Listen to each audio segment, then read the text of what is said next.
Hello, thank you for joining us. I'm Adine Storer, the co-director of the Belmont Gallery of Art. My co-director, Rebecca Richards, is going to join us later. But I thank you so much for joining us at this special Belmont Gallery of Art event. And thanks to Julie of the Belmont Media Center for helping us set this up.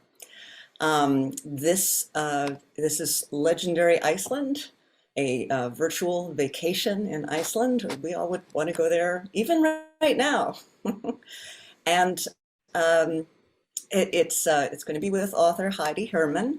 It's a companion event to the show that is in the gallery right now, 19 Moore Street in Belmont, and also online at the virtual BGA. The show is Correspondences, Iceland to Boston, and it has the photography of Bert Halstead and Magnus Snorrason, who are here with us tonight to enjoy this presentation. I might give it a little more time because I'm sure there's more people who are going to join us. I'll introduce Heidi. Welcome, Heidi. I'm so glad that you're going to be here today to add some stories to Bert's wonderful photographs. I've been reading up on your wonderful story, and I know we're going to hear much more from your very own lips, but just to let people know, I'm just going to get this. Heidi was born and raised in central Illinois, but she has a passion for her Icelandic heritage, much to our benefit. After a 30 years business career, she took up writing. She was inspired by her mother, Ida Jónasdóttir Herman. Am I pronouncing that right, Heidi? Ida? Ita. Ita. And you will find in the talk that Ita is a very inspiring person. Heidi's written, she started out writing about Iceland's beloved Christmas characters, the Jólasveinar, and she's written other books on Icelandic folklore and even a cookbook. In 2018, she wrote a novel called Her Viking Heart, which is award-winning. And she has a current piece that I really want to check out. It sounds very motivating. It's called On with the Butter, Spreading More Living on Everyday Life. And butter, good, and more living, good. It sounds excellent. Heidi and her mother, Ida, were travelers of the Ring Road in Iceland. It is the road that goes all the way around.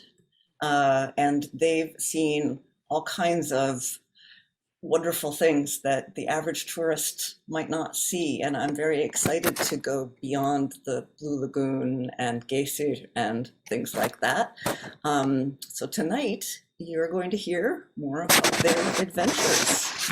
And so I present to you Heidi Herman. Thank you so much, Adine. That was lovely. Yeah, on with the butter actually comes from the Icelandic expression "Áfram með smorðið," means continue on, charge ahead, keep doing what you're doing. So very, very motivational. I got that one from my mother. Yep. I am actually thrilled to be a part of this. I've gone through the virtual exhibition a couple of times, and I'm sure everyone here has. Hopefully they've had a chance to more than once, if not the virtual in person. Bert's photography of Iceland is amazing. It is so gorgeous. And I really enjoyed Magnus's photos of Boston. I've never been there. I'm hoping to come in the next few weeks. We'll see how air travel treats us, but it is really, really my pleasure to be here this evening. So I want to kind of share my Iceland with you, the Iceland that my mom has shown me and taught me about. And for the first time ever, I'm actually going to use notes as I do this. My mom wrote her memoirs of growing up in Iceland. When she was 88 years old, she decided she really wanted to write all this down and share some of these stories. And after reading about the Yule lads and the hidden people and the monster worm, people were like, what is this crazy folklore? And I wanted to learn more about it. And I found there weren't a whole lot of books. So that started out my effort to write folklore.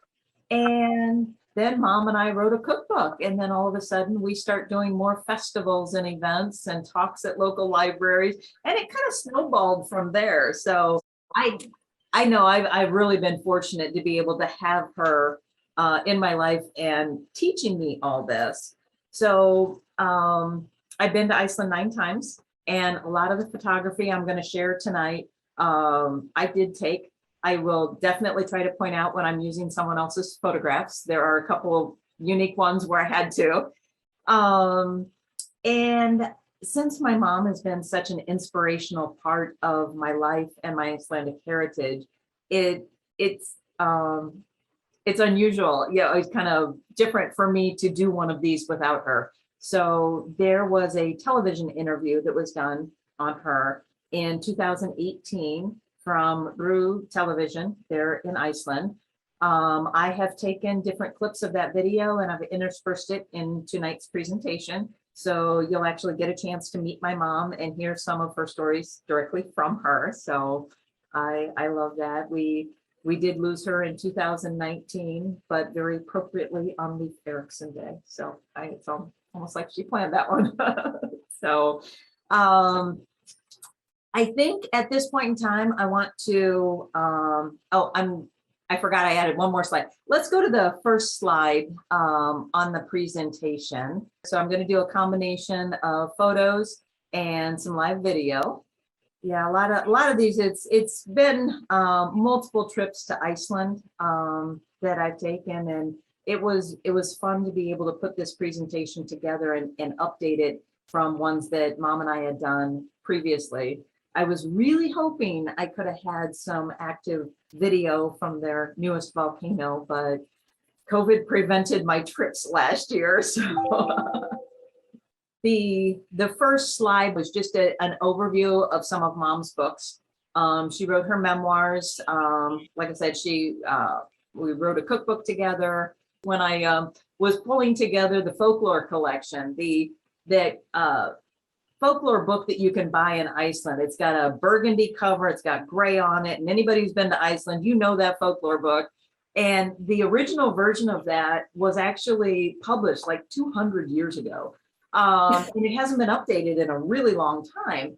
And so I went through it, and when I did my folklore book, I chose about 30% of the stories from that to kind of update and put a new spin on them.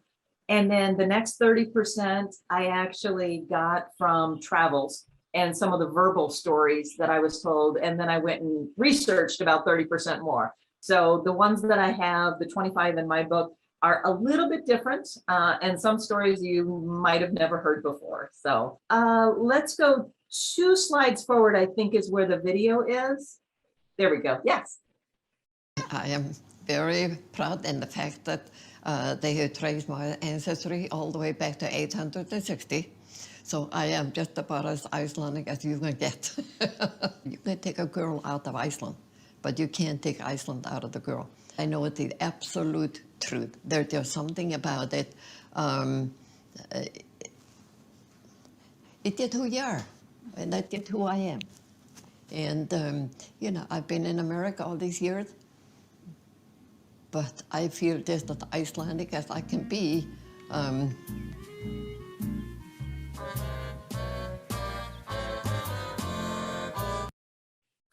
And you can see that area, whoops, the area right behind her was Vik. That's okay, we can go to the next slide, it's fine. I'll come around and show you Vik again.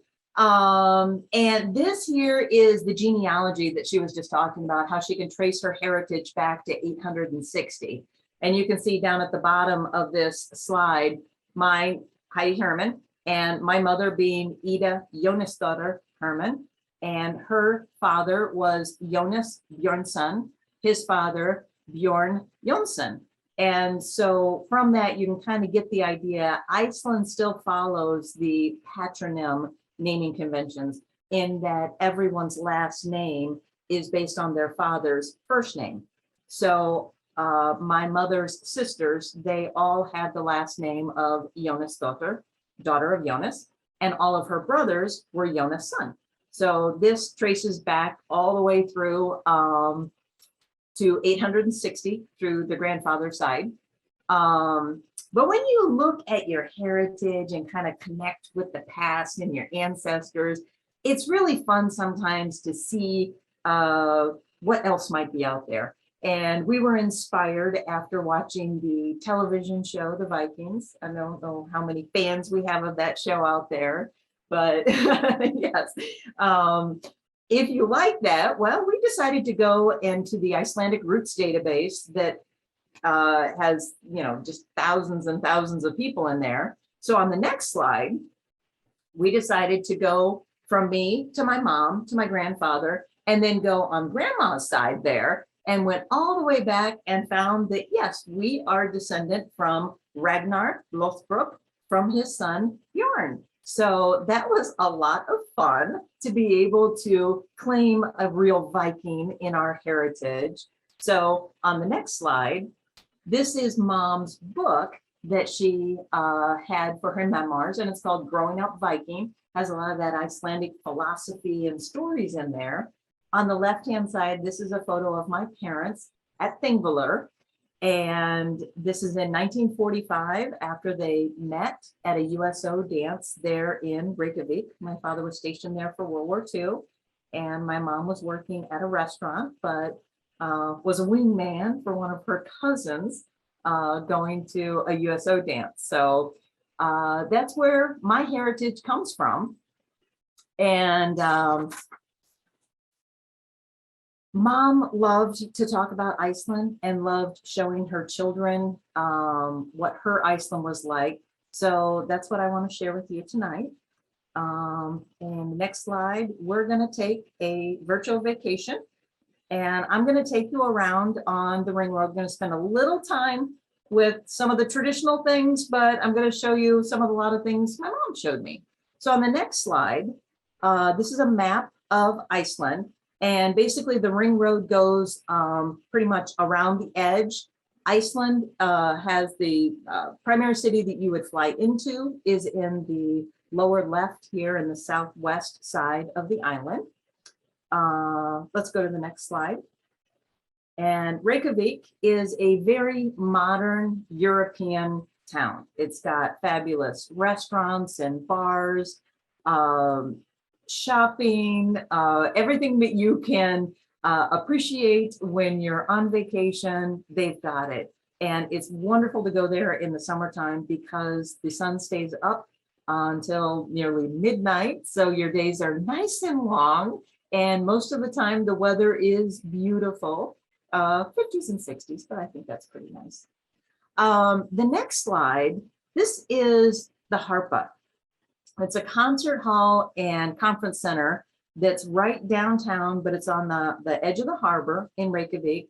And what's unique about this building is the way they designed it, that colored glass facade on there. It was inspired by the basalt landscape of Iceland. So it's really intended to bring some of that landscape home to you.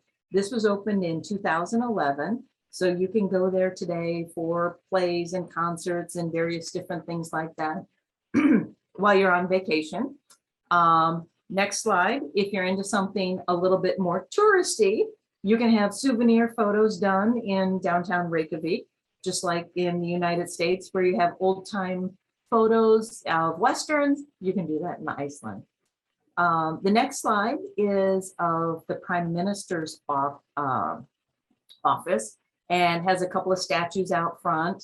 I hear a lot of people ask whether or not this is Leif Erikson. No, this is the first appointed Prime Minister of Iceland to the Danish cabinet. So he was alive from about 1861 to 1922.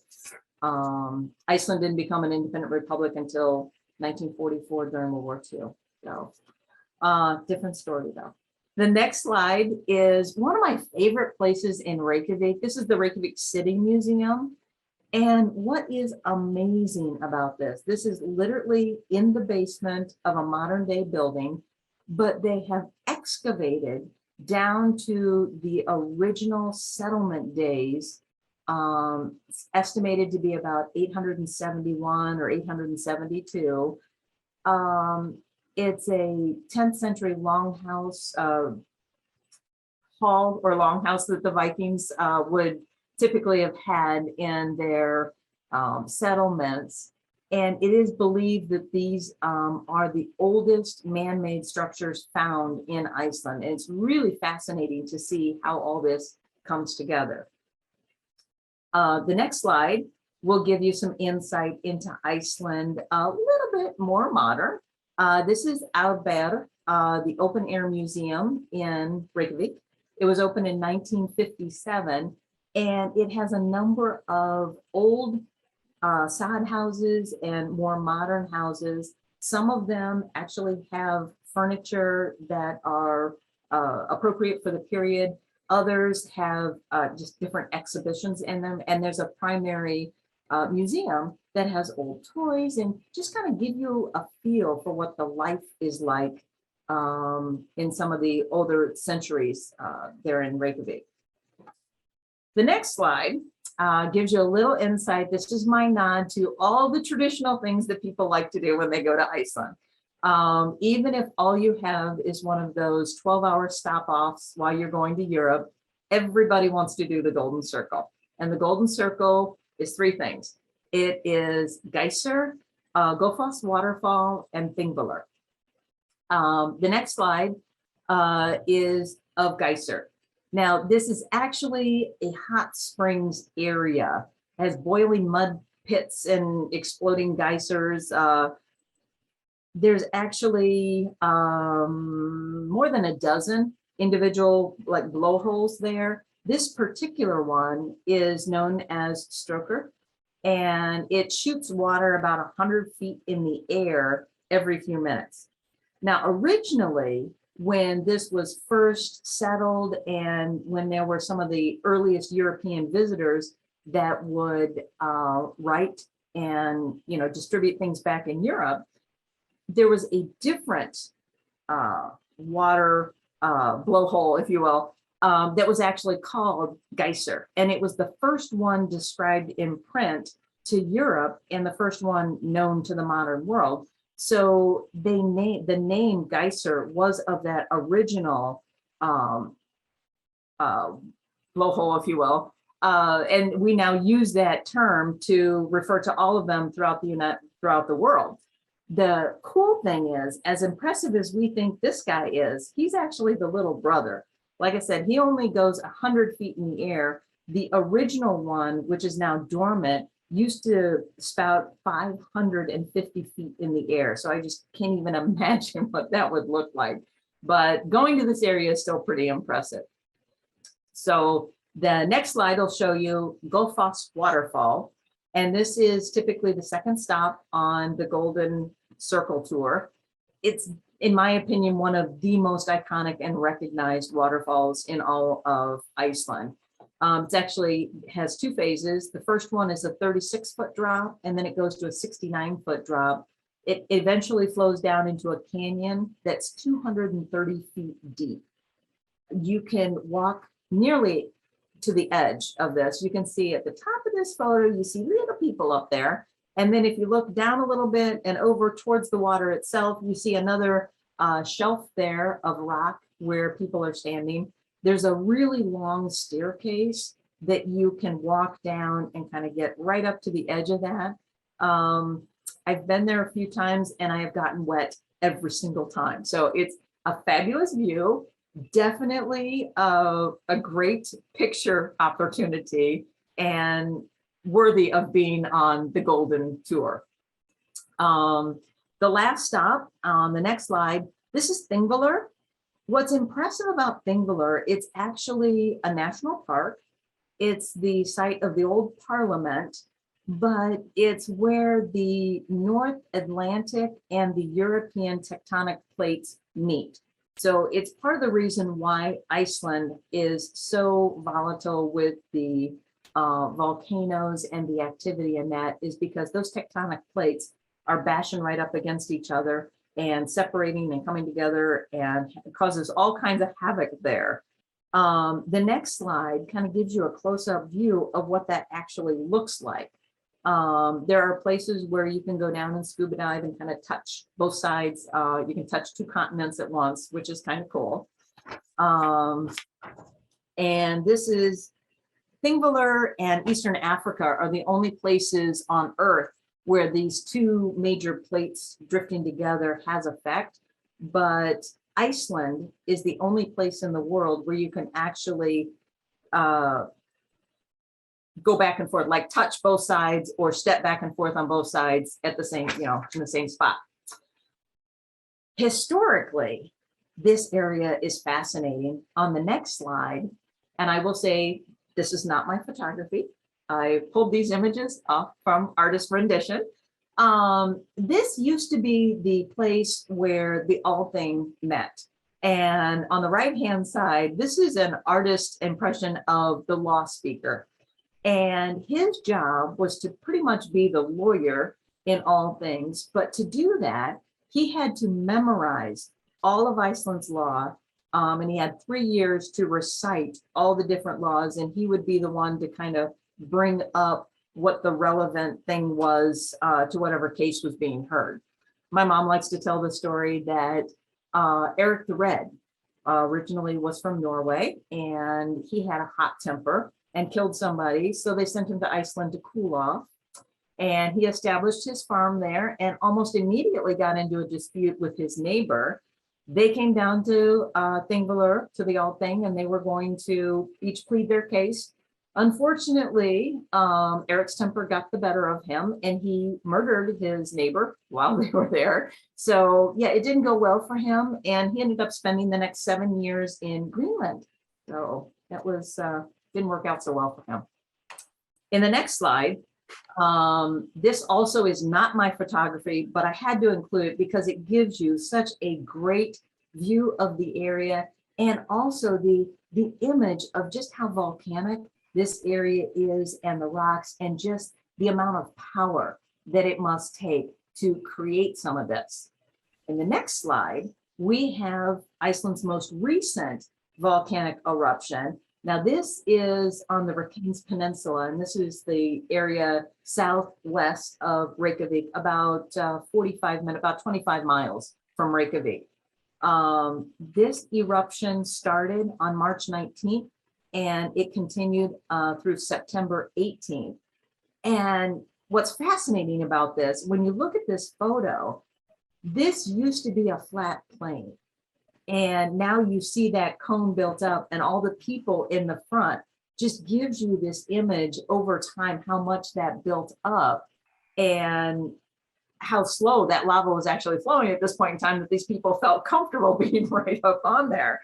So, but that's really changed the landscape and the viewing of the Reykjanes Peninsula, what it looks like today. So in the next slide, just to give you kind of an idea of where we are, you kind of see that green map dot up in Reykjavik. So this volcano, and I'm sorry, I didn't practice this one. So right next to Grindavik, that's the area that we're talking about. So the next slide, we're going to skip over and go one more. This is Midlina, and this is the friendship bridge called Leif the Luckies, and it traverses right between, again, the two continents. So this is another area where you can walk from one continent to another back and forth, or you can walk the separation between under the bridge. And that's kind of a cool thing. I hear you can get a certificate if you visit the visitor park there. So the next slide, yeah, I have to tell some folklore. I love this because not only is it a beautiful area, but this is what's known as Odni's Pool, and a troll by the name of Odni once was walking across the peninsula to go fetch a whale carcass that had washed up. So she went and got it, and she was walking back, and she was nasty and gross and disgusting, and came across this beautiful pool. and thought, oh, how wonderful. So she stops to take a bath, and then she's a little tired, so she takes a nap. And by the time she wakes up, it is nearly sunrise, and she did not have enough time to get home. So she stepped out in the water, the sun came up, and as everyone knows in Iceland, when a troll gets hit by sunlight, they immediately turn to rock. So she became a sea stack that stood out there in the water for many years until the ocean beat her down. So we can still go visit this pool and admire how beautiful it is and the troll that gave her life birth. The next slide. This is Guna Hot Spring. And this is another one that really shows you how active the volcanic activity is in this particular peninsula. It's all geothermal, and this area is a little bit different than Geyser because we don't have water spouts coming up. This is steam vents and mud pools. As a matter of fact, this one is actually the largest mud pool in Iceland. It gets its name from a woman named Guna who despised the local sheriff, Wilhelm, had an ongoing dispute with him until the day she died. Despite the bad blood, Wilhelm attended her funeral anyway, but mysteriously the next day he was found dead, multiple bruises and broken bones, and they discovered that the ghost of Guna was haunting his remains in an attempt to steal his soul to hell. So they decided to take the remains to a local church where a priest fought the ghost all night and ultimately prevailed. But the ghost of Guna was livid at her loss and took it out on everyone else. Shortly after that, Wilhelm's widow died suddenly, and then anybody traveling on the peninsula started to get lost, they went mad, and then die under suspicious circumstances.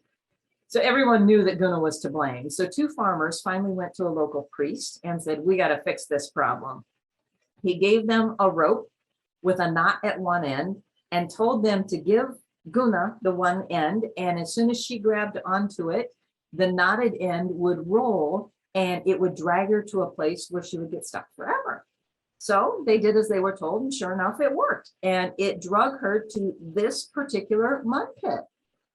They declared the peninsula safe once again, and they named this Guna after her to remind everyone. But unfortunately, she was so angry and aggressive. I guess once they trapped her there, this mud pit grew and grew, took out the viewing platform. And to this day, they say this is one of the most dangerous places to actually view. So definitely go there, but be careful because I don't think Guna is in better mood, especially with the volcanic activity. Maybe that's her. I don't know. So, next slide will kind of show us where we're at. I'm going to take you around on the ring road. Now, the ring road was actually completed in 1974. It's 821 miles long. And before this, you had to take a boat from Reykjavik, like when my mom would go visit her grandfather for the summer. They would board a boat in Reykjavik and go around and stop at each one of the harbors along the way and drop off passengers and pick up passengers because that was primarily the best way to get around. You could go by horseback, but it was a long trip and it was kind of a rough road. So they built the ring road and they completed that in, like I said, 1974. The next slide, if I have my slides right. As nice as the ring road is, you will still see roads like this throughout Iceland. If you're there and you want to drive and it says four-wheel path, believe it. This is not even as rough as a four-wheel path is, a four-wheel drive path. But you will find hazards throughout Iceland, various different things that I will tell you about in just a moment. But at this point in time, I want to take us a little off the ring road. And the next slide should be another map. Okay, yes. And this, you kind of see that ship in the water there. That represents a ferry from Landeyjum And you're going to go down to Vestmannaeyja. And Vestmannaeyja Islands is about 15 islands, one primary, Himalaya. um, and the cool thing about going down, there's about 4,000 people down there. It's a great place to spend the day, but there's a #1 tourist attraction of something you just have to see once in your life to believe it. And that is Iceland's one and only, next slide, elephant. And this has not been altered by man. It has been created this way from basalt, again, how it's stacked like that. And it just, I don't care who you are, you got to see an elephant there. And this is Iceland's one and only elephant. Now, on the next slide, we will say polar bears do not live in Iceland. Every now and then, one will float down from some ice floe from Greenland or something, but that's very rare. The next slide is the Arctic fox. Now, this is Iceland's only native mammal. Iceland does not have any small varmint or game, no squirrels, rabbits, moles, gophers, or anything else.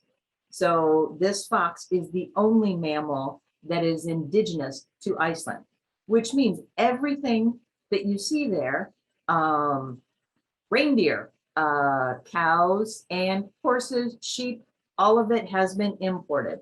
Now the next slide, horses in Iceland are very unique. They are their own breed. It's an Icelandic horse. Don't ever call it a pony. It is not a pony. And their genealogy of these horses date back to the Viking days when they brought them there. They are very carefully bred. You cannot breed an Icelandic horse to any other breed.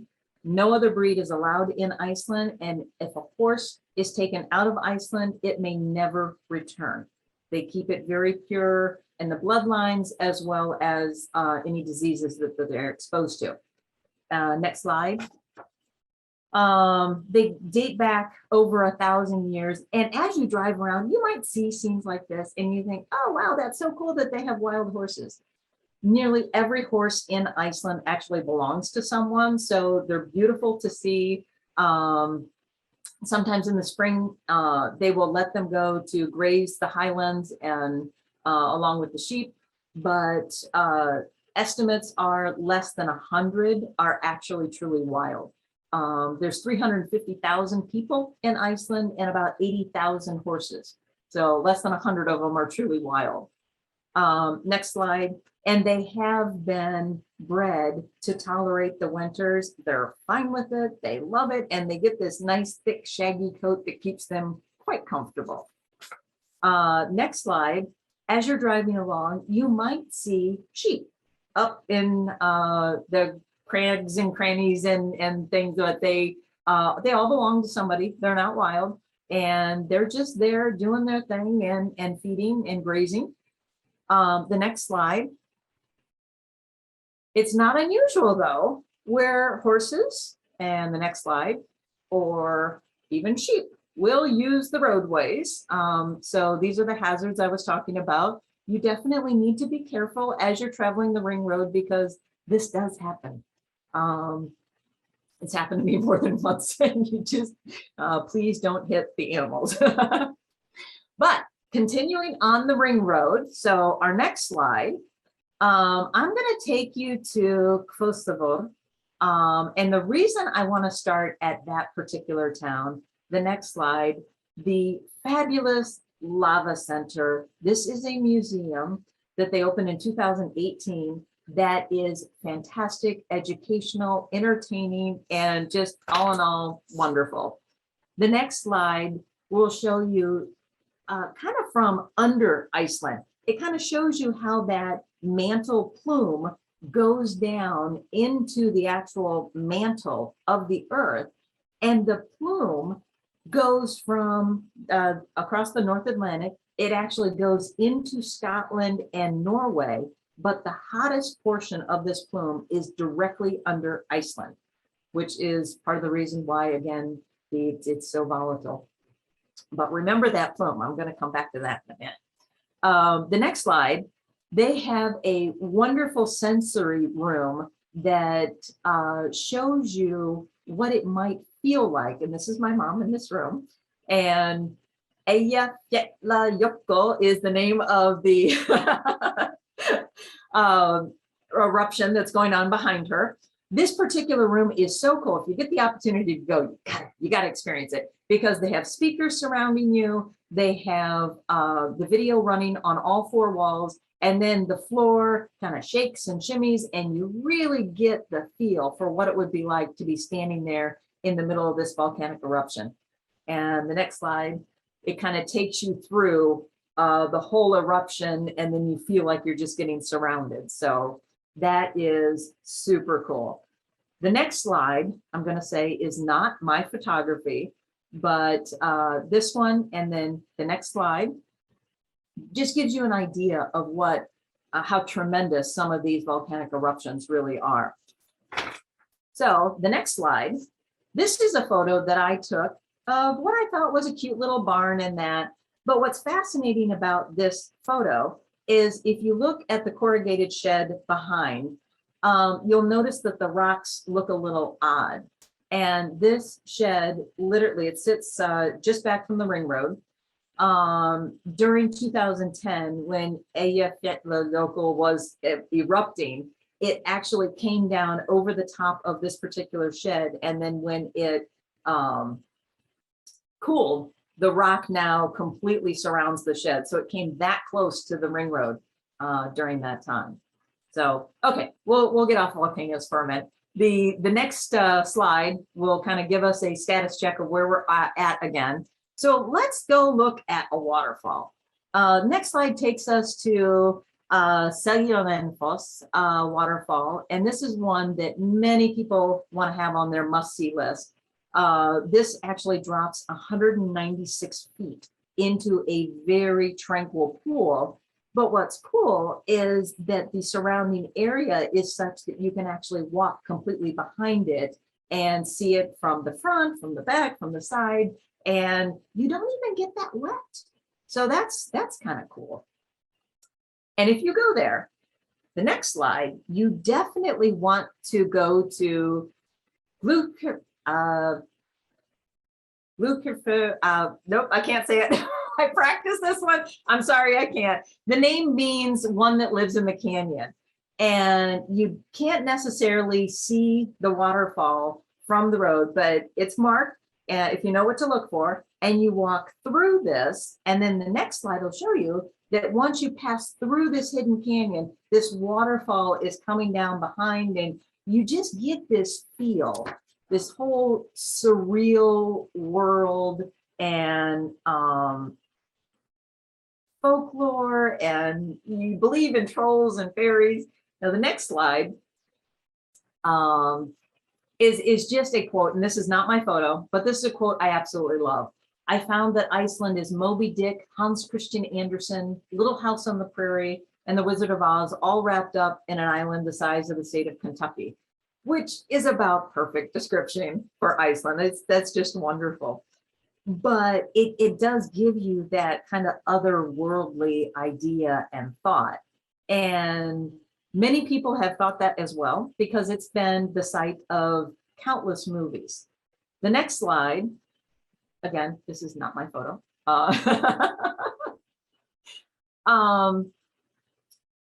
This is one of the movies that was actually shot in and around Iceland. The Secret Life of Walter Mitty, Prometheus, Oblivion, Thor: The Dark World, Interstellar, Batman Begins, James Bond, A View to a Kill, and Die Another Day, Lara Croft: Tomb Raider, Flags of Our Fathers, Letters from Iwo Jima, Hostel 2, and Journey to the Center of the Earth have all been shot in Iceland. And as a matter of fact, since that time, Fast and Furious, I think 8 or 9, I hear tell that they actually lost a piece of equipment under one of the lakes there that they couldn't recover. But then obviously the TV show Game of Thrones and some episodes of Vikings have all been shot in Iceland. So that's pretty cool. But let's talk about some of the outdoor stuff you can do. The next slide takes us to Vik. which is, in my opinion, one of the coolest, fabulous little town on the southern coast of Iceland. It's actually the southernmost town without going to Vestmannaeyja.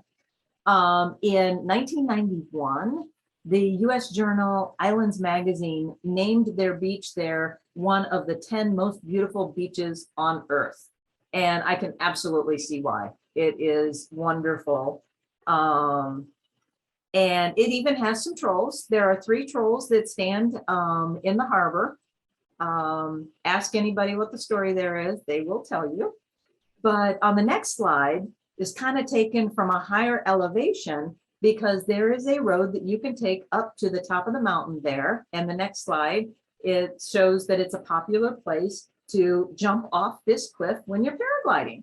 And that was one of my mom's favorite things. So the next slide is actually going to be a video of my mom and her paragliding, and it will show you some fabulous landscape.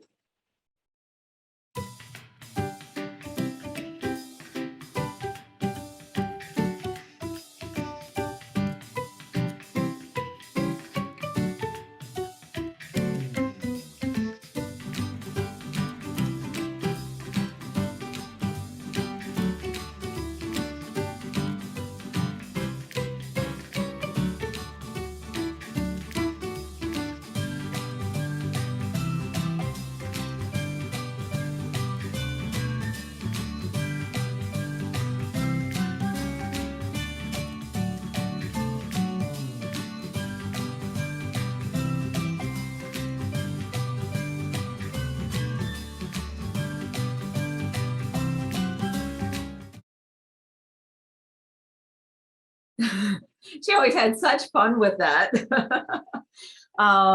So once you leave Vik and you go along the coast, you come to this fabulous, lush, green, beautiful area. This is Kirkjubæjarklaustur, and it actually means church farm convent. It dates back to 1186 when there was actually a Benedictine convent here. And the church aspect of this area is truly fascinating. The next slide, during the volcanic eruption of Skaftareldar in 1783, they knew that the volcano was erupting and the lava's coming towards them, and everybody's getting freaked out and trying to evacuate in that. But John Steingrimsson was the pastor there, the priest there at the time, and he goes to the church and he's preaching his sermon and taking care of his flock and that. And miraculously, as he is preaching, he held back that lava flow, and the flow never hit the church. It did not destroy the village. So from that point on, they called that the fire sermon, and they referred to him as the fire pastor. So they have a whole area set aside that you can go and look at it and just look at how close that lava flow really came. The next slide will show you how beautiful and green and gorgeous this area is. Sisters Fall is up there at the very back. Great place to go hiking. Obviously, Sister Falls is named after the nuns that used to be there. The next slide will kind of give us an idea again. I've got Kirkjubæjarklaustur kind of circled there. And then this next area looks a little desolate before we come up to Vatnajökull, the glacier there. This area was really impacted by that volcano that did not hit the church, but it passed them by and it impacted the rest of it quite a bit. The next slide. This is those desolate plains, and this is what it looks like even after a couple hundred years when volcanic flow comes through. If this looks familiar at all, even if you've never been here, this is actually where the opening scene of Rogue One Star Wars was filmed here. So it looks a little otherworldly. But the reason that we went to this spot and I was able to take this picture, the next slide, my mom always wanted to go to an ice cave. So I think the next one is a little video of her talking about her ice cave adventure. because you got to put on the weird things, you know, that got cleats, you know, and had to fasten the cleat to the shoes, and then had to really poke my feet into the ice, and then take the ice pick and, you know, hit it into the ice, and then pull myself up. And it was fun. It was just another dream come true to, you know, climb a little bit in an ice cake. I was really surprised that it was kind of black. I expected it to be white ice, you know, but it wasn't. It was kind of black, but beautiful inside. When it got inside of the cave, it was just gorgeous. Wow. And you can see the layers there. And we were told that was from like the volcanic ash, and that would settle there. And then in the summer, it would melt a little bit. In the winter, it would kind of add up again. So that's what the black ice is from, is all that volcanic ash.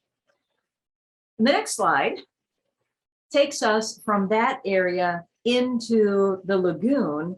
And this is the area where Bert's photos reflections comes from. It's the same area there.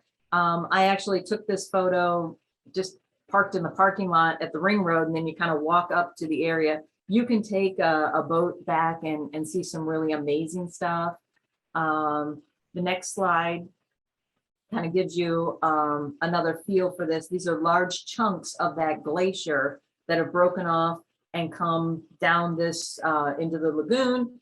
And next slide, they go from the lagoon then out into the ocean. They get pulled out into the ocean, they get rolled around in there, and then the tide brings them back in and throws them here, which is Diamond Beach. And I must say, this is my photo. Bert's photo from the unpaired section in the exhibition is just gorgeous. So if you did not go, if you went the virtual one and didn't go to the unpaired, go and look at that. His photo there is just gorgeous. So yeah, that's a place where you can spend a lot of time, and it's just beautiful there. The next slide, just to kind of give you an idea, we're going to the East Coast now, just past the glacier. Now, if you ever go and you decide to go the RV route, be prepared to check the weather, because once you get to this East Coast, it can get really unpredictable, high winds, and any high profile vehicle is very dangerous to drive there. So there are times when you might find yourself getting stuck at the glacier for as much as 6 to 8 hours, waiting for those winds to die down before it's safe to go on. So we were fortunate. We had one of those days when it was just kind of iffy. It's kind of like, gotta wait a little bit. Let's chance it. So it was a little scary. The next slide gives you an idea of why it's scary. Now this is what I believe in the exhibition, it was entitled Fog Fall, which is exactly what it is. You see it coming across the mountain, and then it literally is like a waterfall just billowing down.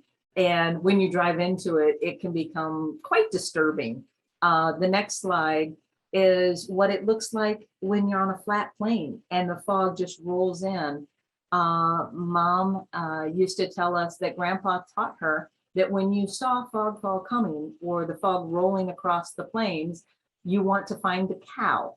And as soon as you found the cow, grab onto its tail and do not let go. No matter what, the cow will always find his way home, and that way you'll never get lost. The next slide are a couple of photos that I took. The one on the left is closer down to Vik, where we had a little of that fog fall coming. And the right one, my mom used to tell us that these cairns were originally erected by some of the early settlers in Iceland, and you would find them most often in the highlands, in some of the paths, because they would kind of mark your path so you knew where you were going, but also during times of fog, if you could not see the next cairn, you needed to stop and wait. You couldn't go on until you could see the next one, otherwise you're in danger of getting lost. So very nice to have those milepost markers, the first ones. The next slide gets us into the a little bit farther north on the East Coast. One of my favorite areas, it's a place called Lake Lagerflat. In the next slide, it is a beautiful wide lake that is created where the Atlantic Ocean kind of goes into the river Lagerflat and then comes down to Lake Lagerflat. Now, its main claim to fame, besides being gorgeous, is that it has a legendary monster that lives there. The next slide is actually from the lake.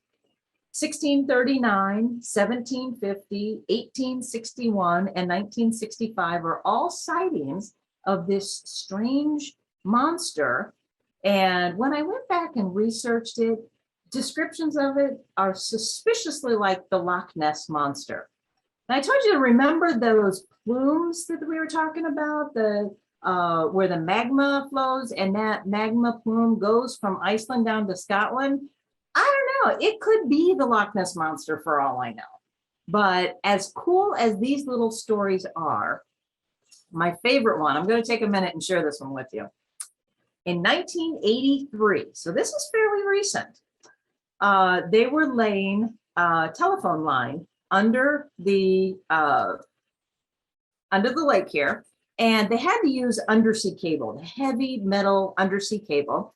And the team lead described kind of an anomaly across the top of the water when they were performing depth measurements. And they thought it was an organic mass. Nobody was going to say they saw a monster. So they just saw an anomaly, and that's what they reported. And it was shifting around, but nobody wanted to say, let's stop the project. So we're wrong.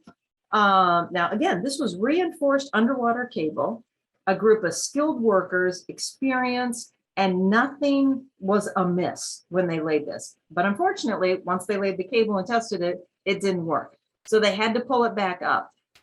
And what the project manager says is when they pulled it up, it was broken in 22 places, exactly where that anomaly was. Now, according to him, they might have laid it straight in the mouth of something, but we'll never know. So if you go to Lake Lagerflat, just keep your eyes out. You might see something that looks a little bit like the Loch Ness monster, but you know, who knows? Now, the next slide takes us farther up the East Coast, and this was taken about 10 o'clock at night. And I love this photo because it gives you that whole serene, surreal, beautiful, but desolate, but appealing somehow.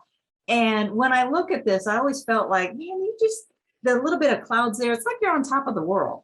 So the next slide is my version of literally on top of the world with the clouds below me and everything. And this is, we decided to take one of those four-wheel drive paths to Vatnafjörður. This is not necessarily any place you're ever going to run across unless you do it deliberately. And it is, let me tell you, it's one heck of a path.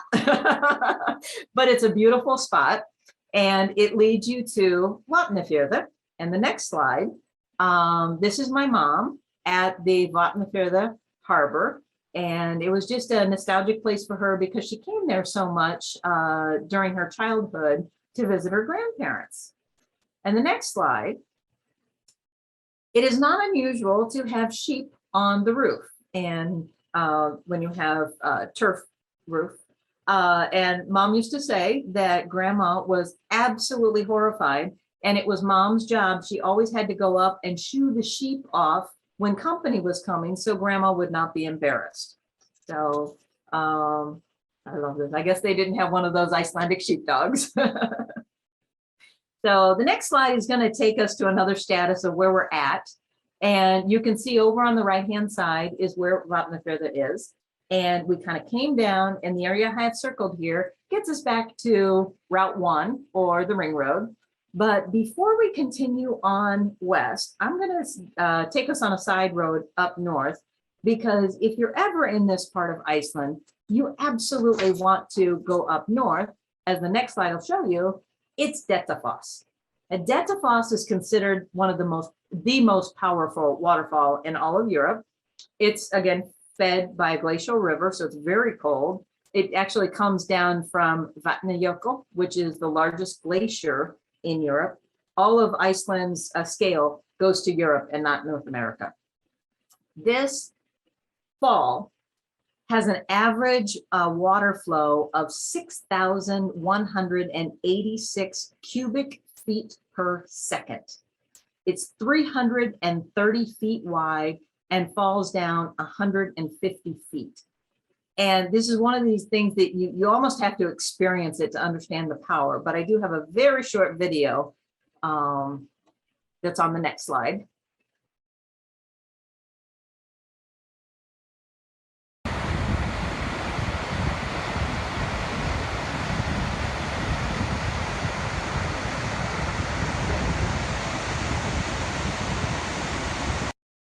So that just kind of gives you a feel, all that water billowing up and kind of the power there.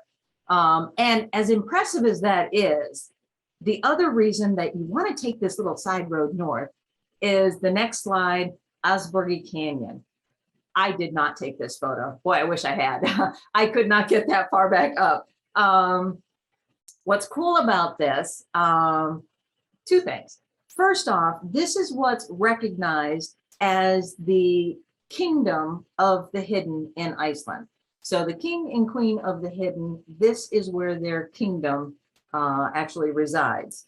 Legend has it that this canyon was created when Thor was riding Sleipnir, the eight-legged horse, across Iceland, and Sleipnir's foot came down, creating that perfectly hoof-shaped canyon. So it's definitely a place you could spend an entire day in this canyon. For us, we're going to zip back down, and the next slide takes us to Mývatn. It is a lake known for mineral-rich waters. It's actually a man-made lake. They have nature baths in that. Normally in Iceland, there aren't any bugs, no mosquitoes and anything like that. Mývatn actually does have a number of little gnats. I don't know why. So maybe it has something to do with mineral-rich waters. I love this area because of what's close by. The next slide shows us Dimmuborgir, and this is an area of a lot of volcanic rocks. The next slide, walking trails. The next slide kind of gives us the Yule lads. And these are the 13 trolls of Christmas, sons of Grilla.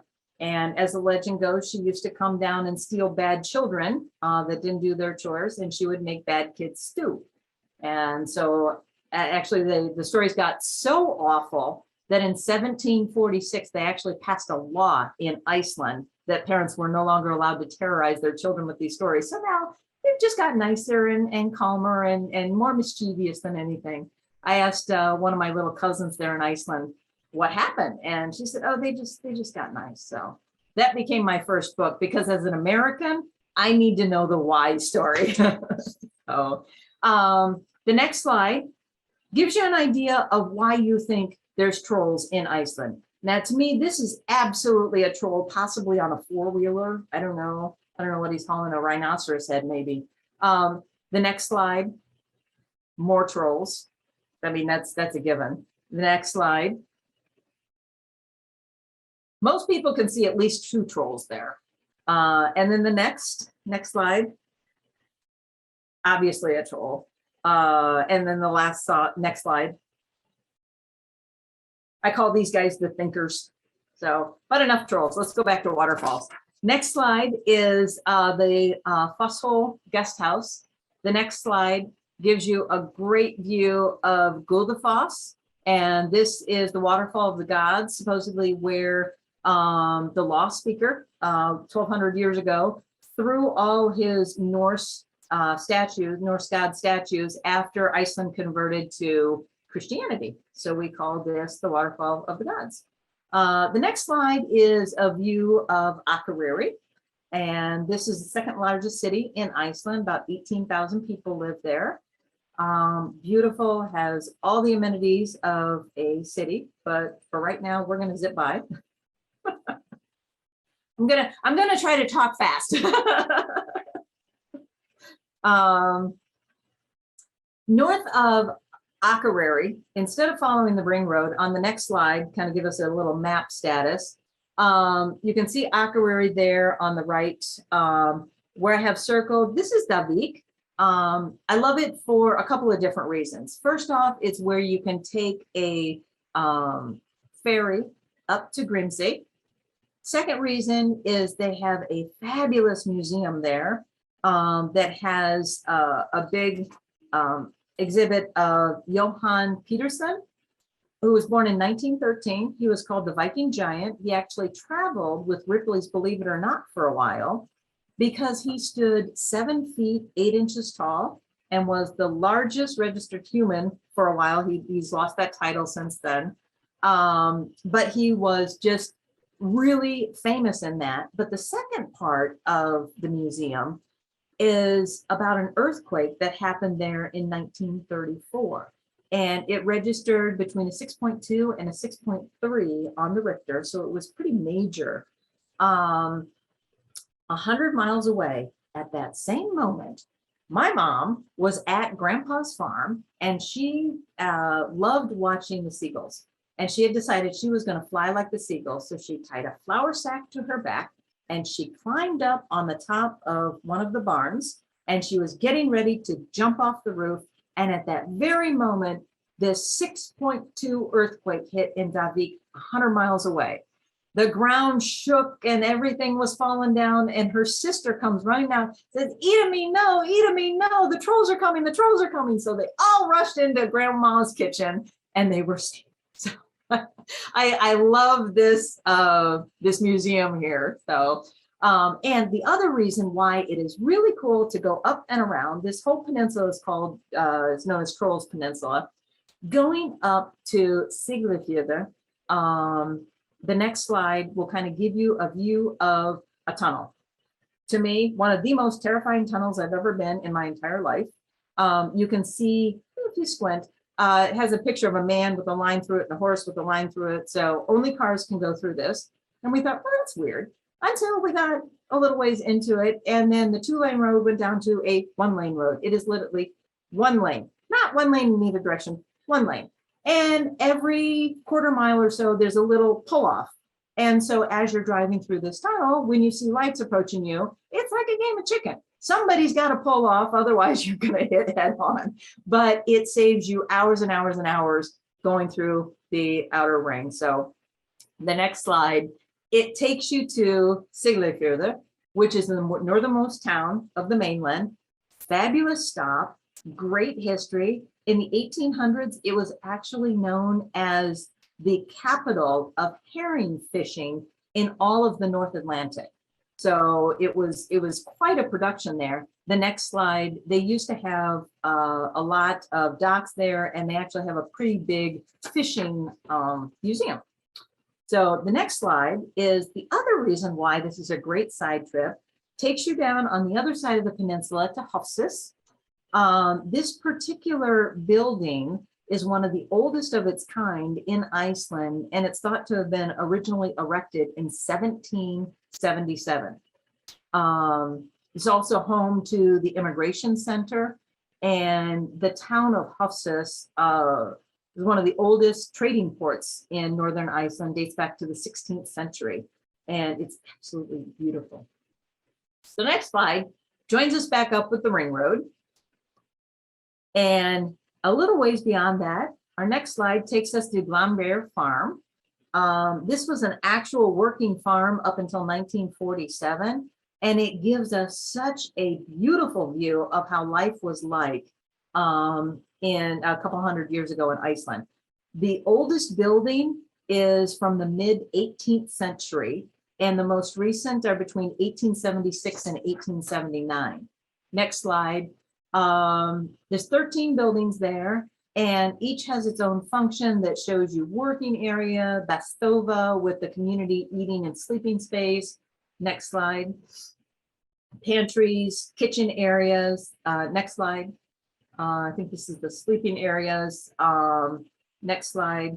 And I had to put this one in here because I'm looking at this going like, Mom, why in the world are we looking at a display of horns and bones? And she's like, oh, I had those as toys when I was little.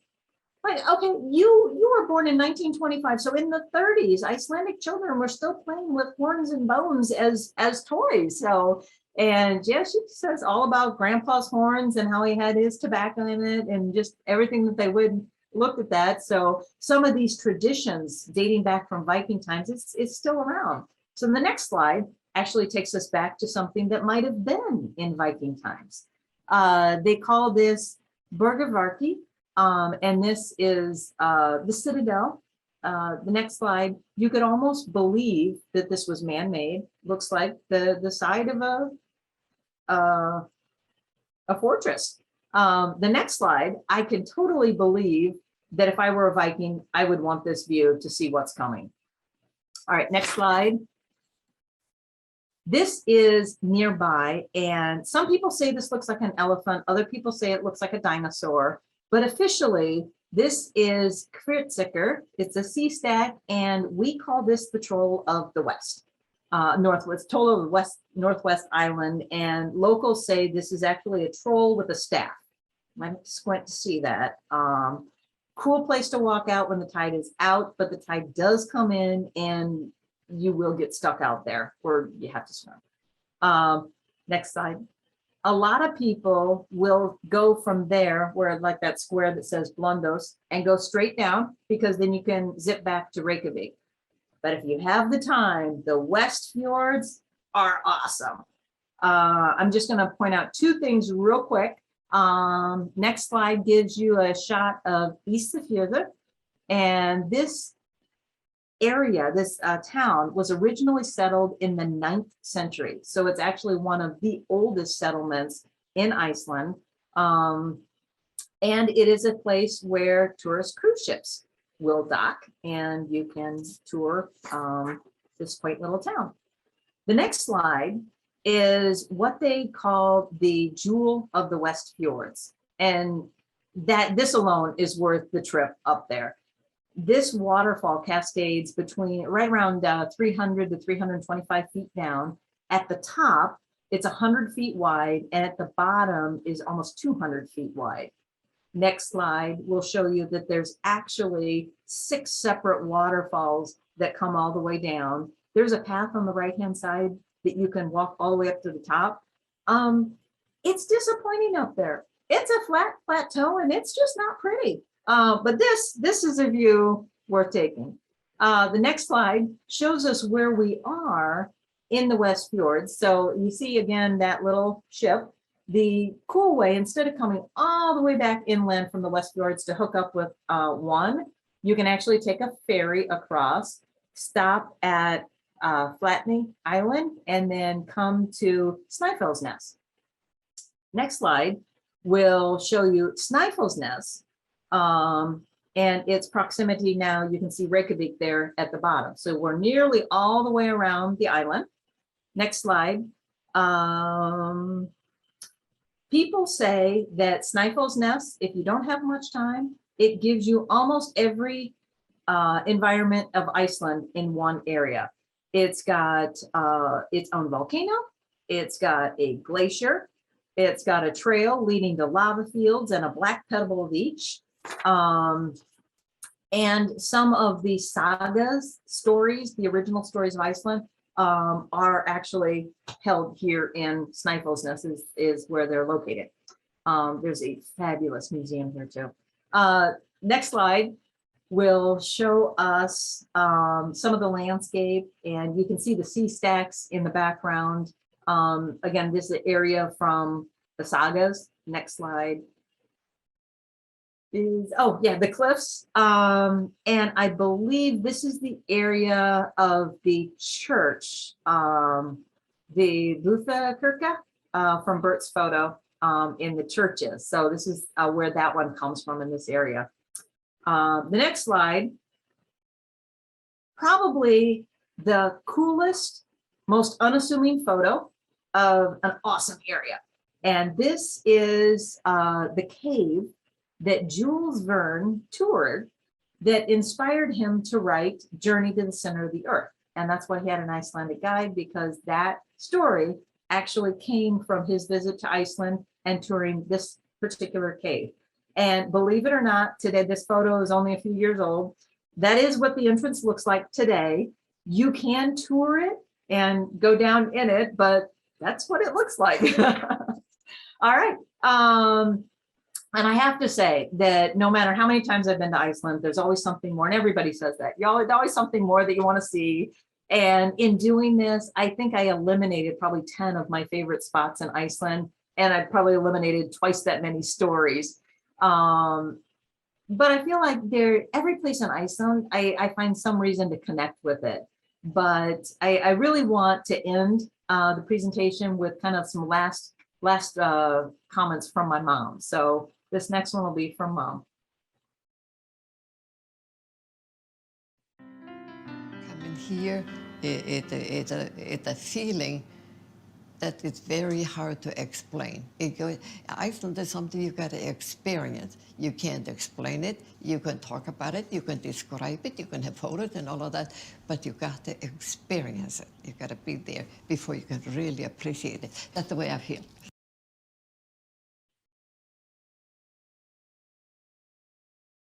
Okay, and our final slide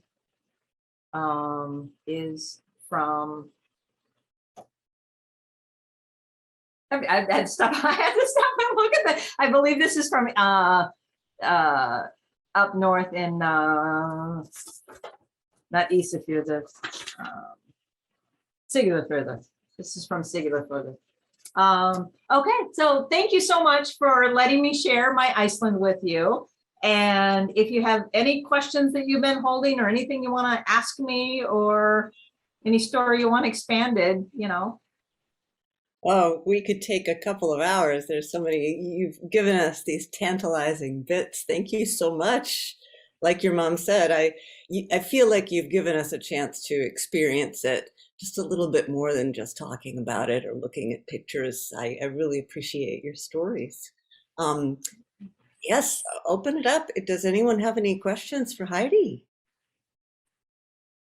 I know I wanted to say I appreciated very much how you wove Bert's photos into the places that you were talking about. That was such a treat. And now I want to go back absolutely. and look at Bert's photos I again. love the whole exposition that you guys have and going through both sides of it. That was a treat for me too, because I saw some places that I've never seen before either.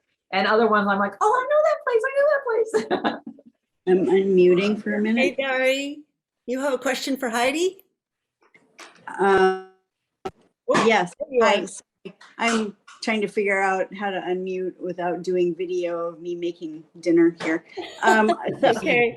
The waterfalls are just spectacular, and the biggest ones I have been at are in Yosemite in California, and then Niagara Falls. And there was one, like the really, really wide one, and I'm sorry, I'm not remembering the name, but I'm just wondering size-wise for a comparison for me who has not been to Iceland, like there was one especially really wide one you were talking about, and that made me think, gee, how does that one size-wise compare to the Niagara Falls, which is multiples?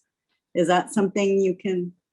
I have been to Niagara Falls, and I believe that one is, because of how it's shaped, I think that one is significantly wider than Dettifoss. Dettifoss is about 300 feet wide. You can look it up real quick.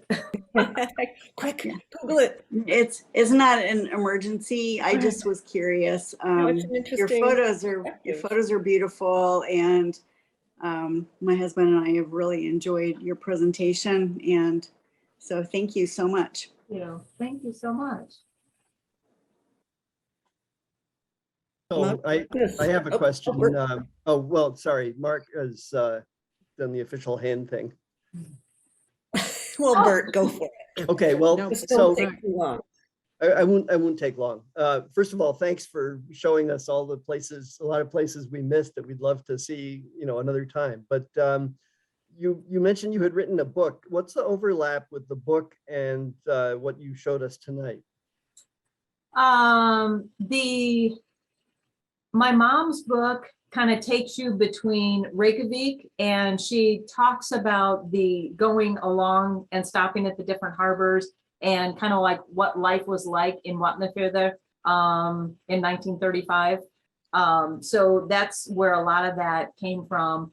My folklore book is Guardians of Iceland and Other Icelandic Folktales. And that one, it goes through and a lot of the folklore that I shared, Grilla, the monster worm, the trolls of Vik, there's 23 other ones in there. And it kind of goes around, and I did include a map that kind of shows you where some of the folklore comes from. So it's kind of woven in there a little bit. And my Yule Lad books are, they're all have to be based in Denver. So yeah. Okay, thank you. Mark, what Heidi. about you? Well, hold Yeah, on, thank you. Ottavio. Mark wanted to ask a question. Just Oh. you're next, Ottavio. Okay. Mark. Yeah, no, thank you so much for Heidi for this great tour. I'll have to try to get on one of those cruises someday, I guess, to get there. Just to sort of off the photos, what is the Icelandic cuisine like, and restaurants, and sort of what do people eat in Iceland? Well, there's a lot of fish. Fish is very popular, but they do have some beef. And it's interesting that when we would go there, Mom would make comments on how much the cuisine has actually changed since she grew up. Because when we did our cookbook, we took, it's basic. It's the 25 most common comfort foods from Iceland. There's some fish recipes, kleiner, which is an Icelandic, kind of a deep fried donut. It's like a cake donut. And as we traveled around and looked at, some of the different things on the menu, there's more beef there. Beef has been imported more. It used to be that all the cows were, dairy cows. Sheep, lamb, mutton, more vegetables now. There are different places. You can get pizza, you can get a hamburger. And you have to read the menu because it's not always beef burger. They do slaughter horses. But things like, interestingly enough, chickens are very rare as a food there. They just, Mom said, chicken, ooh, why would you eat chicken? I don't know. I grew up in America. We eat it all the time, but yeah. But you can eat puffin. At certain points in time, places, they serve reindeer, some unusual type things. And if you hit it around the holiday season, the traditional rotten shark. I've never had it. Yum. Magnus doesn't like the rotten shark. I remember there was a review in the New York Times back in the 90s of a certain reindeer sausage pizza, which was kind of a joke in our family. So, Ottavio, you know something about fish. Yeah, I had a question. Are the Icelanders prepared or to do something in case there's too much fire, too much eruptions? What do they do about it? They're, interestingly enough, my first cousin is actually the first sergeant of emergency services in southern Iceland. And I had the amazing pleasure to do a full tour there. And Iceland actually has advanced training where different firefighters and emergency services from all parts of the world come there to see some of the stuff that they have set up, because they have to be prepared for flood and fire simultaneously. If some of these volcanoes, when they erupt, you're not only dealing with the lava, but because they are either on top of or so close to some of those glaciers, the immediate melt is going to cause so much flooding that, yeah, they have contingencies for that and plans. They have a, like something out of a movie, a hub set up in southern Iceland that it's like a war room with all these images. I do have some photos of that. And it's fascinating how they would have to coordinate firefighters, EMTs, and ships, because that's going to be the easiest way and fastest way, depending on where it happens. Yeah, so if it's a nice slow one, a slow roll on the lava, like it was in the Hurricanes Peninsula, that's one thing. But like they found out there, we're trying to reinforce the roads or redirect lava, it just can't be done. So you just have to evacuate and move things to a different area and hope it's not a violent, unexpected eruption, but they do a pretty good job of trying to track some of that stuff. So let's hope it doesn't happen where it's unexpected. Okay, are there casualties, or you don't talk about that? Are there casualties? Casualties because of the eruptions. I mean, the people die. Thousands, throughout the history, thousands of people have been killed, absolutely. And then the aftermath of that, how many people have starved and how much of the livestock that they've lost because they no longer have an area where that's habitable or where they can plant crops and that. I do not believe the most recent eruption had any casualties. I'm not for sure on that. And I don't know about Eyjafjallajökull. When that one did in 2010. I'm Magnus is not sure saying about- no. Okay, thank you. The one eruption that I recall from when we visited the Westman Eyre, the eruption there were flooding down into the harbor and threatened to close off the harbor, which really would have been devastating to the fishing. And they had obviously Icelanders, but the United States Coast Guard was there just spraying cold ocean water on the lava, and they managed to make it stop. So it created this perfect harbor. So, make lemonade is what the Icelanders say, Better at us. Yes, there you go. Thank you, Octavio. I didn't know this about the hub. That's exciting. The what? Oh, the hub that Heidi was talking about. This Oh, yeah, right. central control. That's Emergency exciting. services, yeah. Yeah. I was quite impressed when I took that tour. They actually were surprised I wanted to take a tour because it's just not something that they really offer. You have to ask for it. But fortunately, it was my cousin, and I was staying with his mom there in Iceland. So, but yeah, that they really offer this as other emergency services from other parts of the world can come and learn about some of their techniques and training. So that's really cool that Iceland does that. Yeah. So are the emergency services also? Are the children also trained for emergency? They know what to do in case something happens. I do know part of the presentation that they showed me was what they show in the schools. So they have kind of like we do in America, where the firemen and emergency services go into the schools and kind of teach them about fire safety and about what to do. Yeah, they absolutely have those school programs there. Magnus, do you have any memories of that? I do remember the sirens on top of one of the tallest churches very close to my house where I grew up, that would go off, I want to say 4 times a year. Boy, what a racket that was. It'll wake you up in the middle of the night for sure if it goes off. It sounds, so apparently they have the same system in Hawaii.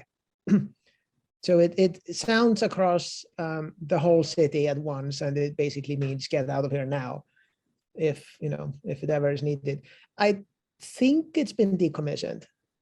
I'm pretty sure that was, sometime in the 90s, maybe they stopped doing that. But when I was a kid, they definitely would still test it every now and then. Now they still have this thing on the radio, emergency broadcast system, that I'm curious, with the hub you went to, is it in Reykjavik? I'm sorry? That hub you went to, is the one in Reykjavik? The emergency center? Yeah. No, down in No, curious because the guy who runs the one in Reykjavik is a very good friend of mine. near Selfoss, Parker. Okay, I haven't been to that one. Yeah, my cousin's name is Parker.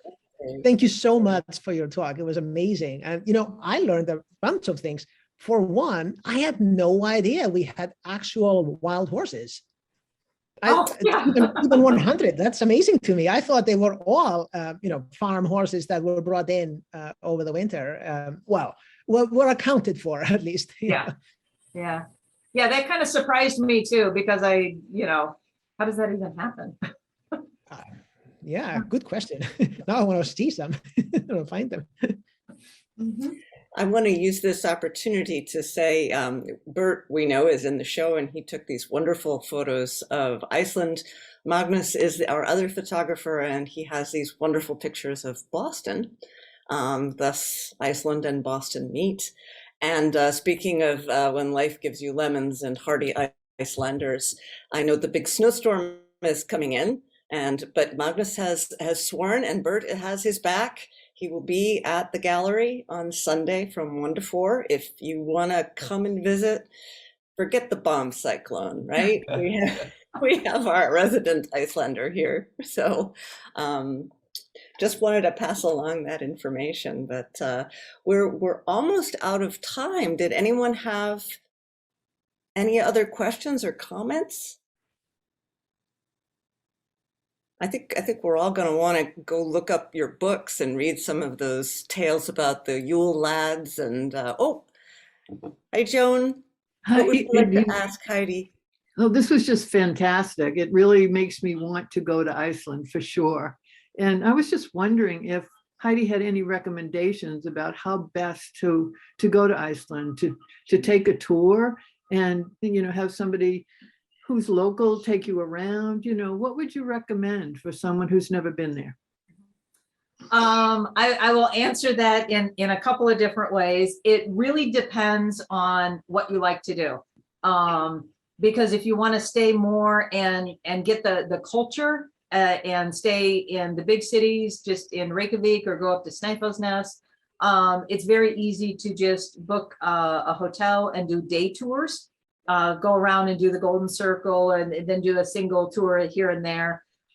If you really want to kind of do the whole ring road, and 1987 was the first time I went there, and they had a voucher system back then where it was for bed and breakfast. And so you would call when you got close to somewhere and just stay at a local bed and breakfast. And it turns out, 90% of the time it was somebody's spare room. So you are literally immersed into the culture of Iceland, away from the city. I've also done an RV and a pickup truck. And that I really liked. And I would say if you really wanted to do like a 10-day to 2-week, I would recommend go Iceland or camper vans or one of those. Because there are so many RV parks and places where you can plug in and get food and that's it. But it gives you a lot more flexibility in your travel. Otherwise, I would go with like a booked tour. If you don't want to try to figure out where to stop and you don't want to deal with an RV, then definitely go with a larger group and then just do a tour like that. Mhm. Yeah, so that the large group, that kind of a book tour would just give you an overview and then where you want to go back to later. Is that the idea? Yeah. I think I'd like to go with my camera and get to some of the places you were at. My God, they're gorgeous, just gorgeous. Your photography is just phenomenal. Oh, thank you. Thank you. We like to say, I'm certainly not even an amateur photographer, but to me, man, it's tough to take a bad picture in Iceland. Really. What I always say too. Joan and everybody else, I just want to put in a pitch for it's in February, on February 17th, Bert and Magnus are going to do a technical talk on photography, featuring such things as how to best photograph a waterfall. So if you're going to take your camera to Iceland, you probably want to tune into that. So stay tuned to the emails from the gallery and our website and our Instagram. So I think that's all we have time for. Thank you so much, Heidi. This was just my pleasure. fantastic. Thank you so much for allowing me to share. Oh, yes. I'm so happy we found you. You've really added to the richness of this show. And I also want to thank Julie from the Belmont Media Center, She's done a wonderful job helping us this evening with the slides and the streaming and the Zoom. I just wanted to give you the heads up along with Bert and Magnus's talk on the 17th. We also have, this was the Icelandic talk with Heidi. We have a Boston talk. Our local author, Meg Muckenhaupt, is going to do a talk on Boston's landscape, ice and water. And if you think glaciers when you think of Iceland, you may be surprised that there are glaciers associated with Boston. So please do stay tuned for that. And thank you all for coming. Thank you very much. That was wonderful. Thank you. Thank you Yeah. so much. Thanks, Adine, for Good night, hosting. everybody.